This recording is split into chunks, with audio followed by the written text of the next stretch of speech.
Hello guys, এই যে দেখতেই পাচ্ছ আমার বাবা এখন ডাঁটা শাক কাটছে। তো যারা যারা খাবে চলে এসো।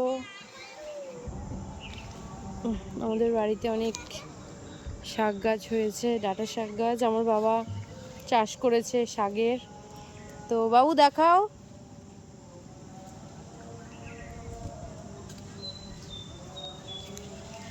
তো এই শাক বাবু, ওই শাকগুলো দাও, ওই যে গ্রিন কালারের শাকগুলো দাও।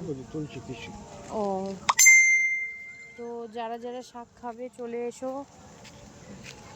এই যে পুঁই শাক গাছে উঠেছে, সুন্দর